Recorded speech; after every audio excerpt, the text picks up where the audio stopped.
Okay, hello everybody, whenever, wherever. So, yeah, it took me a while, I'm sorry. I was preparing a completely new presentation. As you can see on the title, it's all about the active long-term planetary cycles. I decided it's most easiest to try to make presentations, but I prepared, how is it called, the PowerPoint presentation. So we will go through that, part one now. There will be many parts. I have no clue how many parts it will take us. So, yeah, but I think it's better to try to make them not too long in one go and just do one bit at a time. But actually, they all hang together. It was very difficult for me to try to plan what I'm going to say when and where what, because actually we can't really take that all apart. But you will see that over time. You will understand my fascination, I'm sure. So, okay, let's switch to that other thing. So,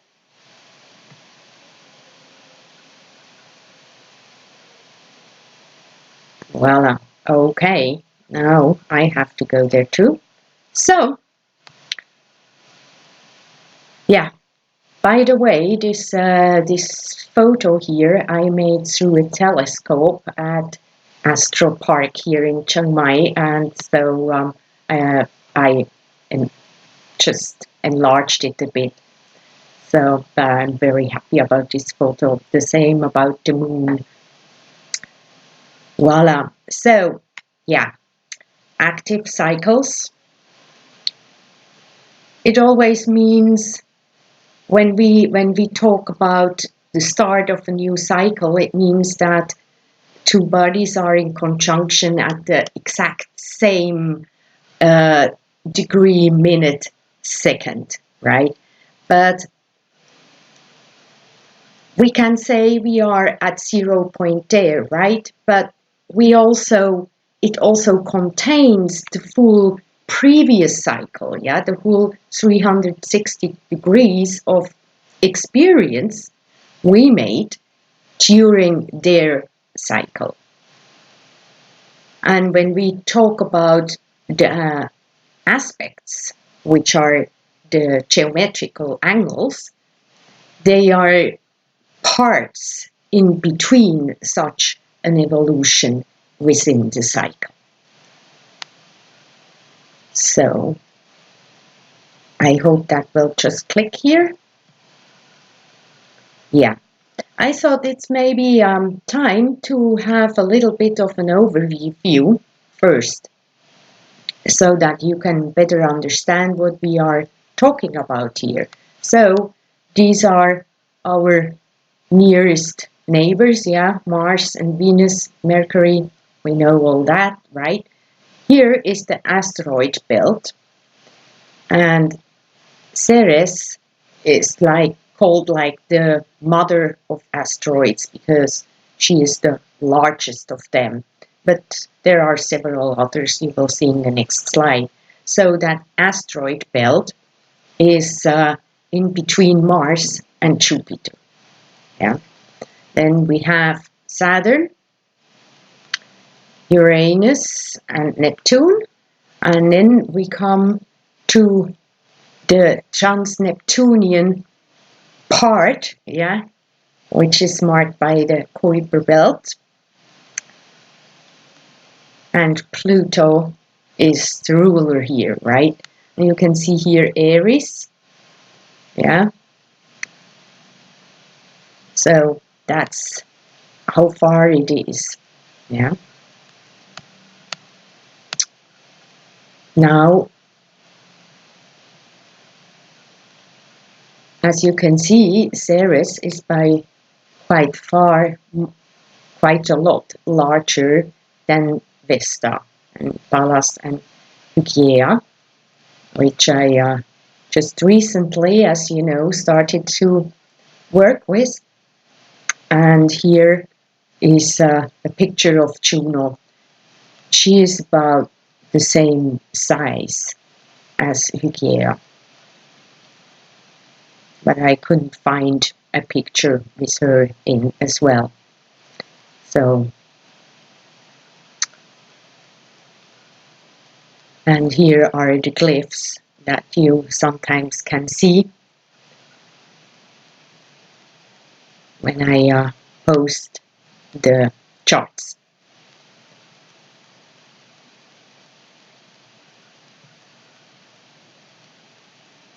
There are also the so-called centaurs, and they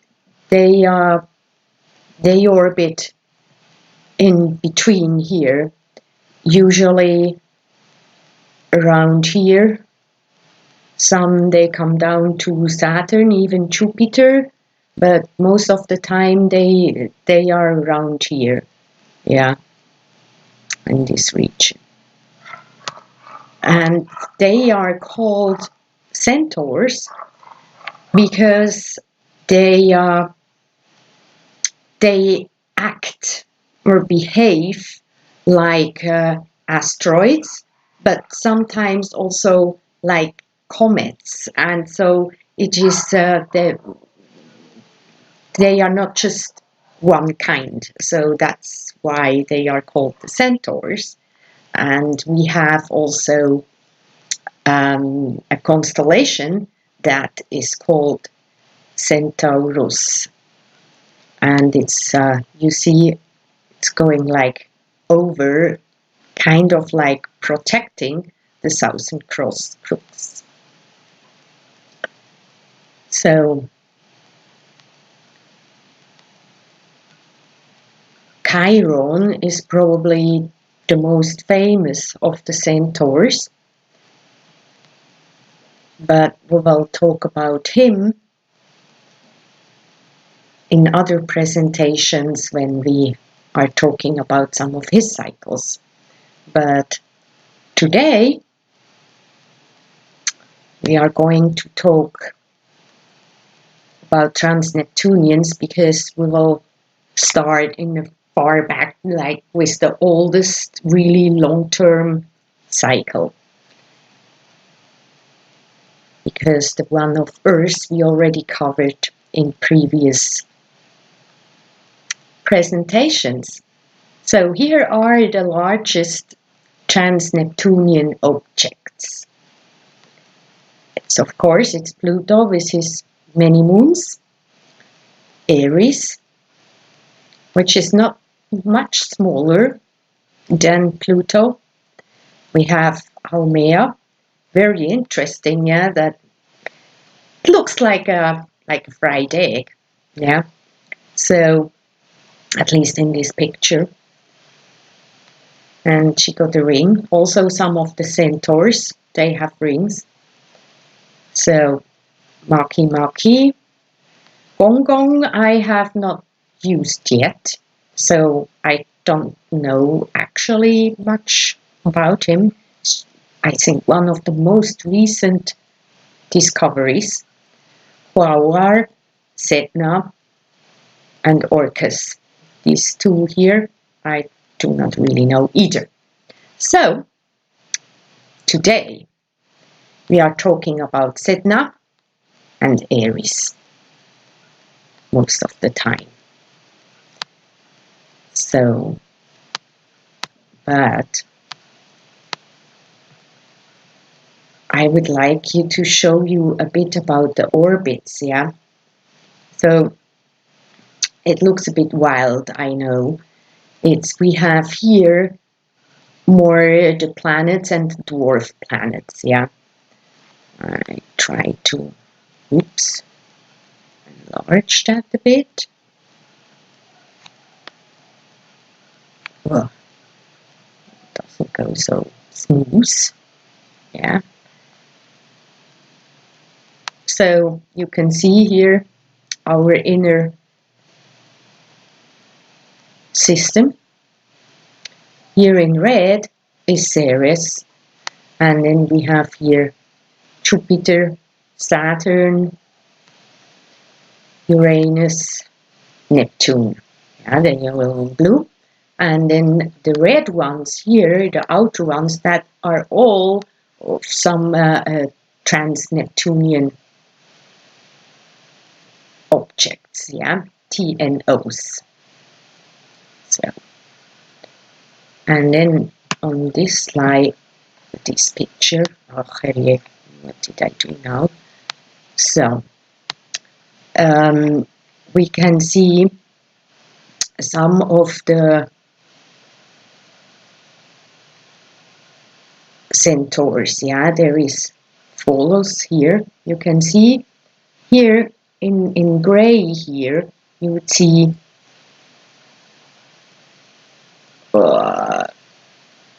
Saturn's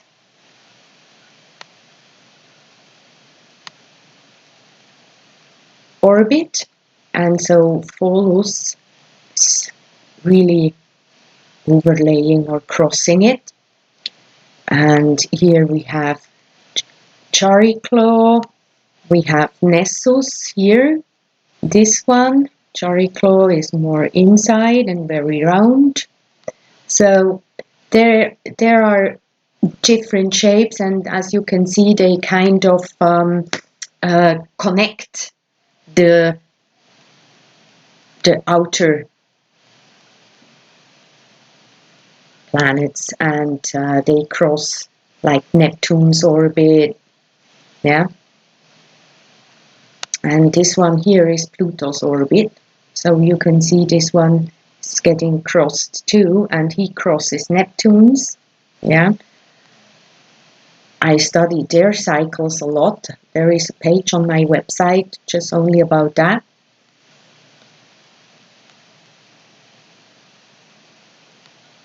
So that's how it looks like. Whoopsla. Ay, ay, ay. That wasn't my intention. So, voila. Neptune, as you can see, is pretty, isn't he? I mean, it's this blue shapes. Yeah, I like that. So these different shades. Yeah. So Neptune is kind of like the ruler of Pisces, yeah, in modern terms. But as I said, because I studied this his cycles with Pluto, it's to me it looks like I call them the guardians of the gate to the between the inner and outer worlds, mystically spoken. Yeah, so he kind of rules the cross we are in now, that mutable cross, at least for now, yeah, as we are in the age of Pisces, right? So that makes him involved in pretty anything, and that you will see throughout the series. It's amazing. It's really amazing.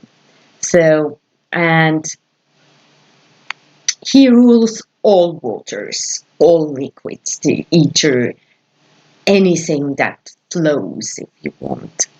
And that means also it's about the emotions. We shall mature emotionally and gain clarity about them, you know, so that we are not getting lost in his, let's say, more negative attributes, but that's only when we decide to go there, right? So then we are in escapism, we are in illusions. As example, the illusion of the solely material world, yeah. So that is his goal, is his archetype is that we that we see through that we gain clarity, and that we learn. We learn whatever experiences we have, and so with that we can actually come to a inner communication, yeah, when we spiritualize our experiences, yeah, when we communicate with our inner self, and then we gain access to the outer worlds like this, but corresponds to our inner worlds, yeah. So okay, so that is something I'm working on right now. The nodal axis, they go very slow. That is all no problem, but it's very strange with his perihelion and aphelion axis, and I have no clue what that means, or if there is a problem with the software I'm using. It's very strange, so I will not say more to that, but I will investigate that for sure. So, but now, Eris and Sedna. Sedna was discovered finally on 14th of November 2003. And that time she stood at 23 degrees 55 minutes, the constellation of Cetus, that's in the sign of Aries. And she was in a grand trine with Maki and with the Chiron Venus conjunction of that time. Neptune was at around 19 degrees Capricorn, which also marks his own south node. So he was involved there too. So, and Mercury's north node at around 23 degrees 49 minutes Aries, is near her discovery place. So Sedna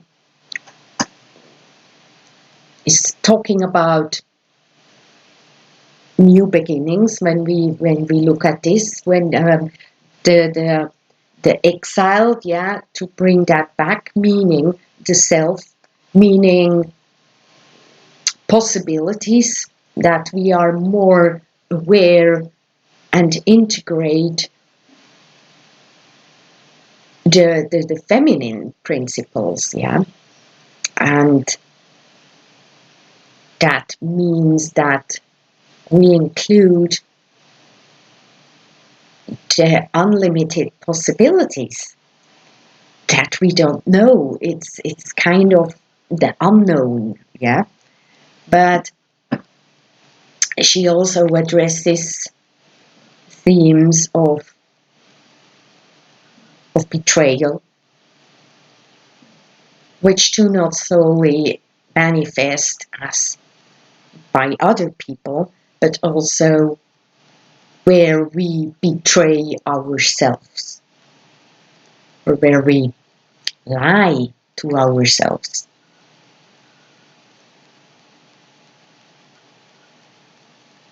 That is a bit the archetype of Sedna. Eris, she is about reality. Yeah, most of the time for us, I think it's difficult to deal with her because she brings a lot of distress disaster. She is disruptive. And so most of the time that manifests as kind of disasters, yeah, that may be on a personal level, but it may also be on a global level. But in the end, we could also have positive disruptions, yeah, in form of surprises, yeah, kind of good things happening, yeah, and not only look at it as something negative, yeah. It can be very, let's say, the little everyday surprises, that is more like Uranus world, but this is more, it goes deeper with her. It is disruptive energies that make us see the reality of situations, even if it's not comfortable. But in the end, we will be happy about it because it gives us power about ourselves. It's not about political power or money or anything like that. It's about our own being. So, and her discovery was on 5th of January 2005. And she was at 24 degrees, 41 minutes, 17 seconds Pisces, the belly of Cetus. And it's interesting to note, yeah, that both Eris and Sedna, when they were discovered, they were south of the ecliptic, somewhere along the long constellation of Cetus, that sea monster that I sometimes that I call the collective consciousness, or the conformity that we have practiced in some ways within that collective.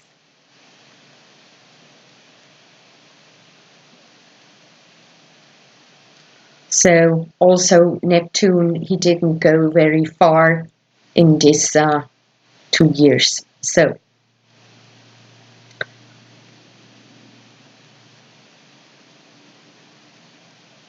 her perihelion is in Virgo, almost 20 degrees, and so is her aphelion around there in Pisces, and that's why she is actually at this time slower than Sedna, and is already for a while. We will see that later. And that is actually the fact why Eris was discovered later than Sedna, because Sedna was just fast enough to be discovered through whatever kind of method they used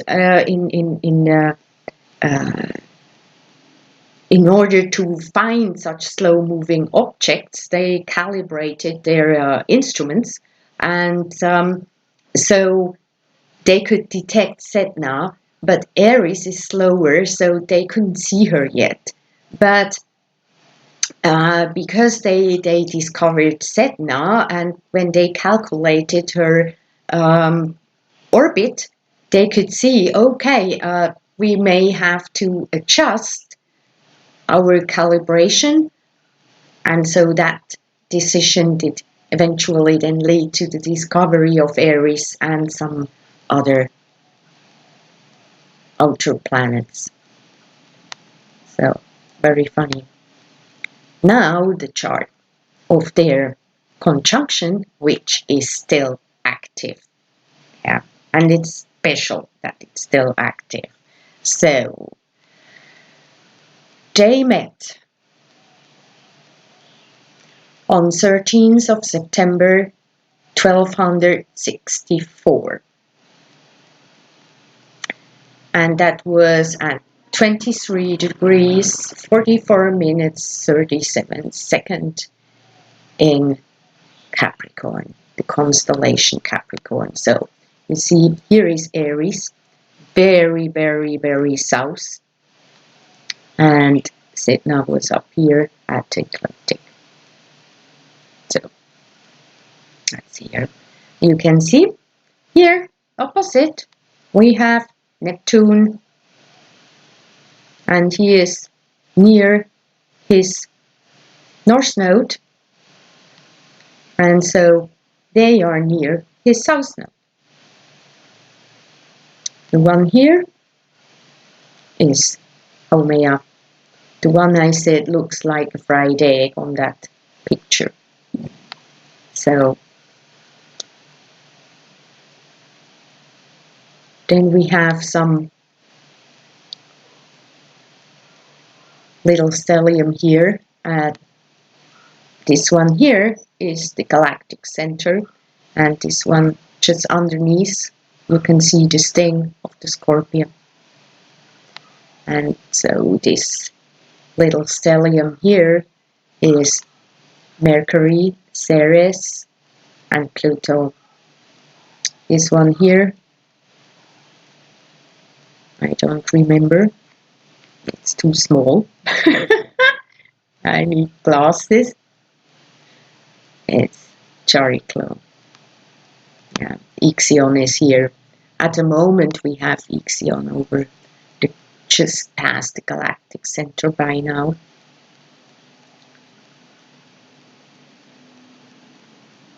So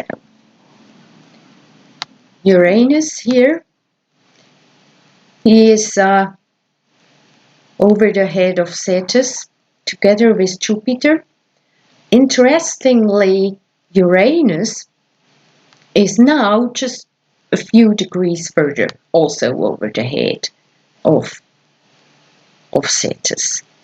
And we will see such little coincidences. If you believe in coincidences, I don't. So, yeah, seems to be important.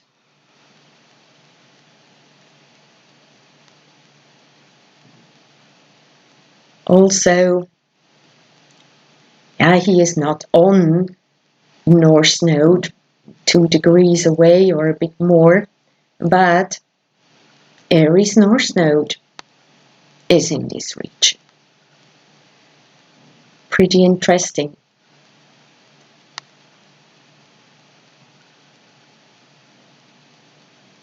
So this whole chart, and I look at it, I think it's all about sharing of knowledge and wisdom, and how we do that,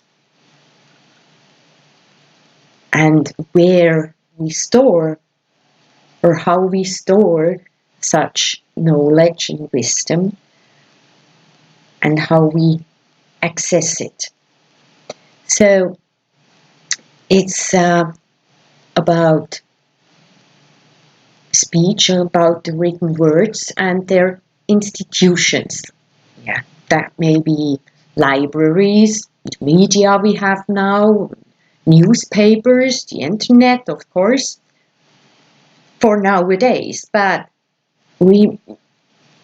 back in 1264, they had no internet yet, even libraries not, and I think newspapers were not out yet either. They came a little bit later. So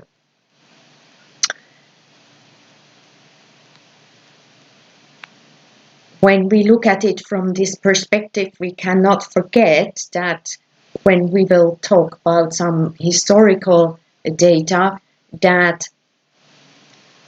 in 1264, humanity was different, right? It was all different, but it's very interesting, some correlations there. So,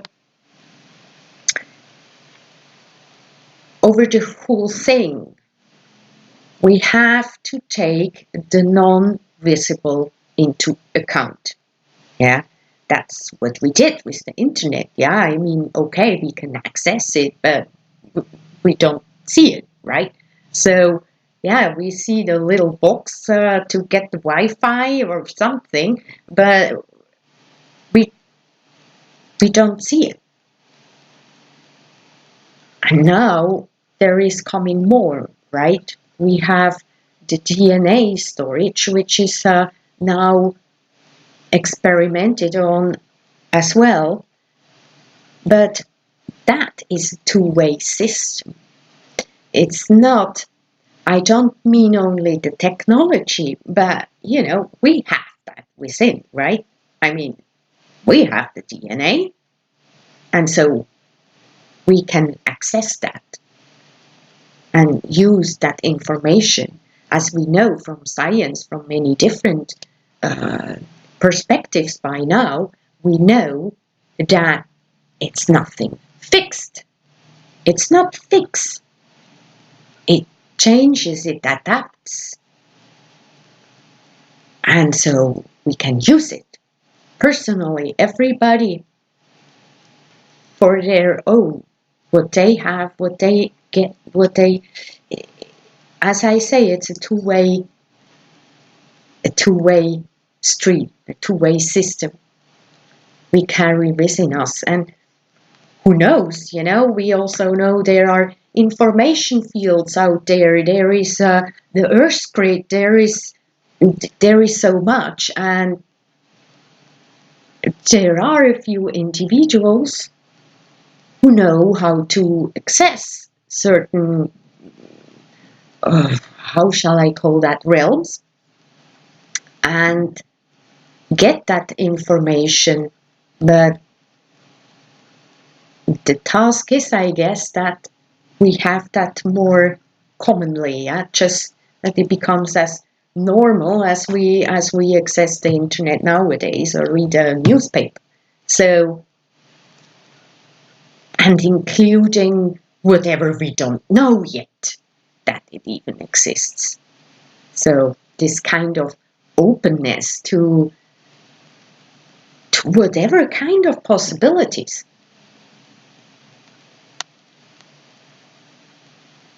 It's beautiful, isn't it?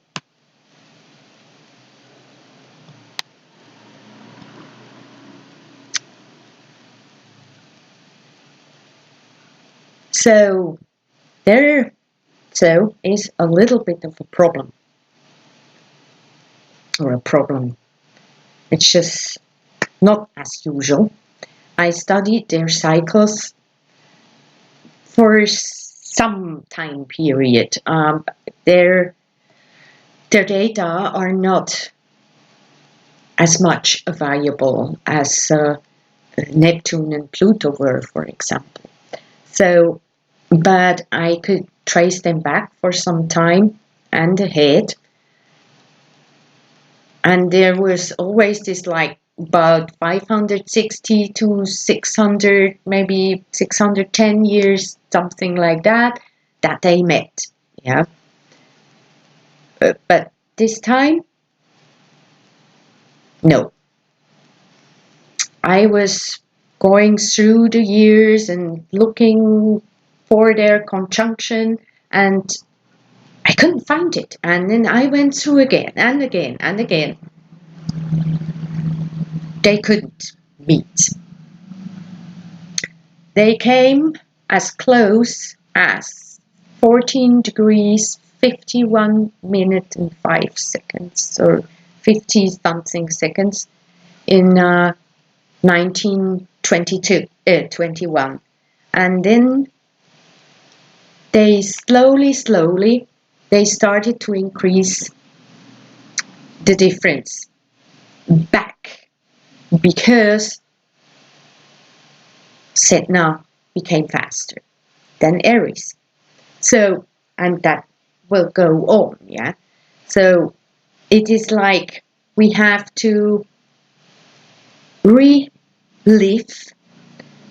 the last 85 degrees, so nearly square, yeah. They are now, or will be in August, at around 34 degrees, 21 minutes, so around 325 degrees within the cycle, yeah. So in the 2040s, they will be 42 degrees apart, so meaning 318, and they will increase up to 90 degrees, and then they interchange again, so that Eris will, as it should be faster than Sedna, and then they will run to their conjunction in 2248. So I know it's a long period of time, but it's important when planets want to meet, but they can't meet. They should meet, but they don't. And I have seen that now several times. It's really interesting. And as I said, I don't believe in any coincidences anymore, but you can look at it like that because, yeah, it's their orbits. But when I saw now what is with Neptune jumping around, yeah, so there is a lot questionable, right? So I saw that with several, and world wars, I guess, are maybe not the kind of energy that they really want to us to experience or to push, right? Not the right time to get the feminine powers in, right? Nah.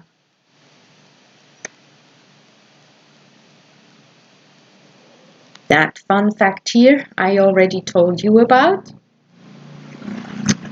And they had their opposition took place in 1678 with Eris in Leo and Sedna in Aquarius. And then that last square, which then couldn't lead to a conjunction, started in October 1750. So, and that was Eris was in Scorpio and Sedna still in Aquarius. Because this year happened, I was curious. I'm not a history crack, but I was curious about certain things, yeah. And so I looked at the astrology first, and I thought it interesting that Neptune's nodal axis is all the time involved, or then he is himself in one way or another, and Earth, because these are heliocentric charts, right? For cycles, we have, as they evolve around the sun, we have to look at from the center, which is the sun, so heliocentric charts. And the Earth was in that 1264 chart. This one here is Earth and Moon. You can see here at the circlet of Pisces, just here on there, that's about the place where the sun is now during the spring equinox.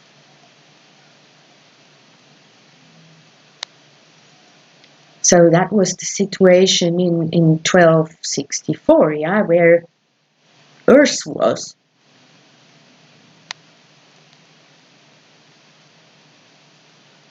And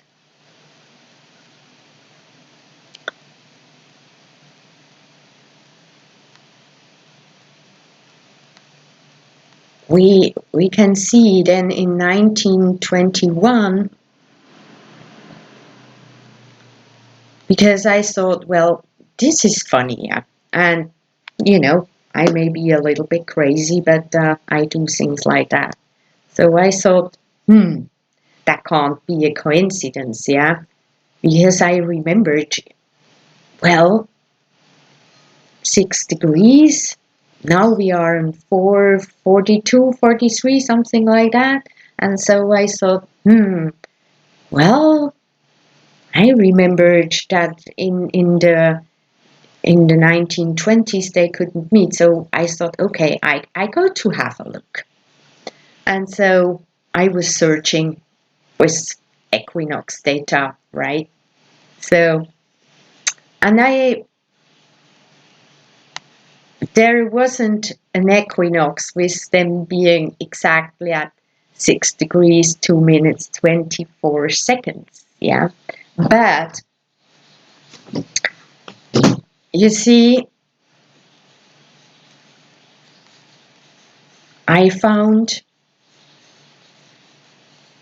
this 1921 chart where Earth was at 6 degrees 05, because in 1921 they came closest, right?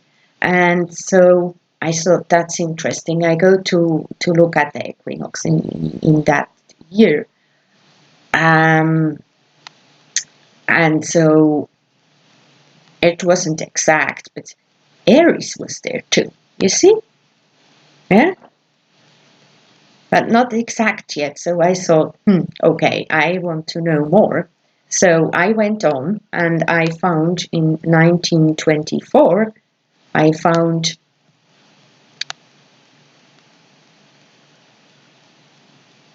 the 0 degree, yeah, the declination, 0 degree of Earth or the Sun.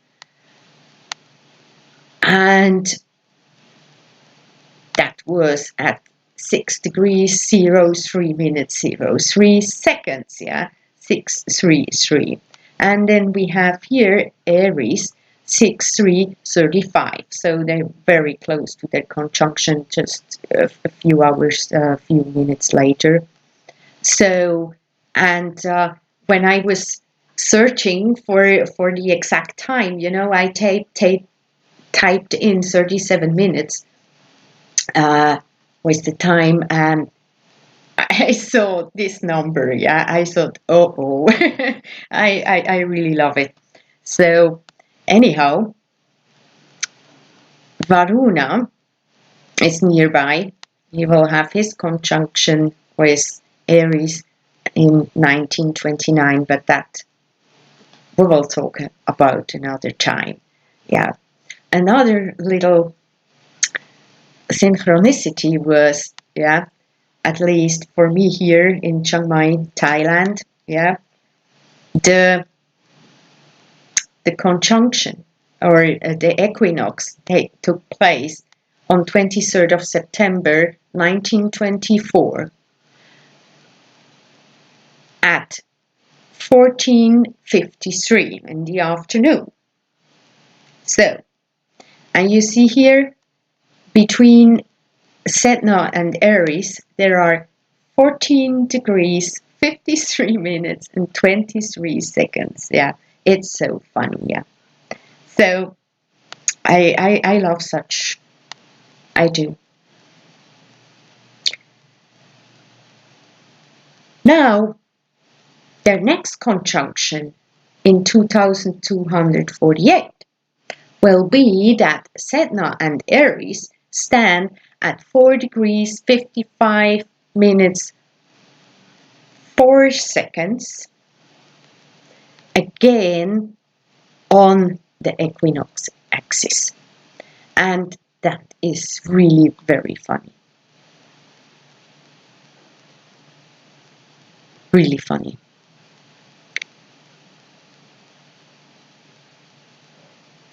And yeah, Neptune will be involved once again. So there's just too much coincidence to be coincidence, right? And then I looked about the history, and it's very interesting. I mean, there, as I said, you have to look at it not from our nowadays perspective, yeah, totally different times. But in that year, there was a lot of for hundreds of years or more, there was a lot of hatred and things and restrictions and stuff against the Jewish people, right? And there were some massacres in that time, and they had to wear some yellow stars and some hats or something. But on the other hand, there was a lot of it seems like wars that were going on for a long period of time that did end. There was some agreements for truce and all such things, and it was striking how many new cathedrals were built, libraries, universities were going to open. So just in those a few years around while they were in conjunction, yeah. And I thought that very, very interesting. And also many, it started about inventions, like there was a Budweiser beer, and there was the architect who discovered this octagonal Gothic style, yeah, first applied at the Duomo di Siena in Italy. And there was some scientific stuff, yeah, that was actually ordered by the Pope about astronomy and astrology, right? So I was very pleased about that. So, yeah, really interesting. And especially when we link some other events, right? So then when we look at 1921, what really happened then, when they were closest, it was like, yeah, we slowly but surely women became more powers. Yeah, there was the first ever women Olympics. There were, in some countries, it started that women were allowed to vote, or at least the discussions about it came up, and women would stand up more than they did before, and all this kind of shifts happened. And there was a lot of how to say more in the sports, in the news and media and so on. A lot have changed, yeah, and was broadcasted, like there was the first radio baseball game broadcasted in America, but also in science, yeah, insulin was discovered. Then the famous Chanel number 5 was introduced. Gucci was founded. So there was a lot of things going on. into a positive way, yeah. But on the other side, there was all these political activities that, because uh, of them, things started to move, yeah, in not in the way that the masses would want, I think, yeah, but yeah, we had these socialist ideas, communist ideas, which is nothing bad per se, but and because of that, it did flourish, right? It was also Hitler became the Führer of the Nazi party. It was Mussolini has founded his party in Italy, and so on and so on. That was all ongoing in that time, and yeah, and then of course in Russia there was this horrible famine which costs millions of lives. And then later on again in the Ukraine, that was more like man-made. But so one thing led to the other, right? But there was also a lot of positive things, as you can read here on the slide I put together. There was um, uh, the Indian wars in America, they ended after over 300 years. And now another thing that I really loved to see in that time too, it was Edwin Hubble. He has announced that Andromeda is another galaxy. They first thought it's a kind of nebula or something, but he described it as its galaxy, and hey folks, the Milky Way is not the only galaxy in the universe. So it was that shift, that, okay, now people, now we expand, we go out, right? We look further and do not stay in that little box that we may have put us into for quite a while. Because during my studies here, I see that there were many people totally ahead of time, right? We use that term a lot, yeah, because there are people who seem to be ahead of their time and they discover things, but they do not see the fruits of it in their lifetime, yeah. It will go after and will be then picked up by somebody who understands what they tried to say. And that's very interesting, this uh, when we look at that from a different angle, we could say, yeah, in this way, time does not exist in some ways, yeah, or one feeds the other, future the past, and the other way around, right? So very interesting. So, but I think it has been a lot and much longer than I actually had planned to go.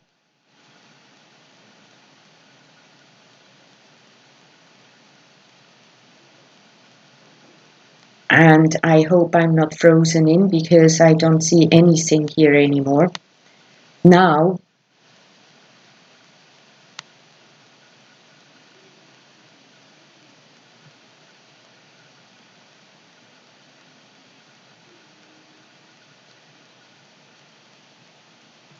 I have no clue.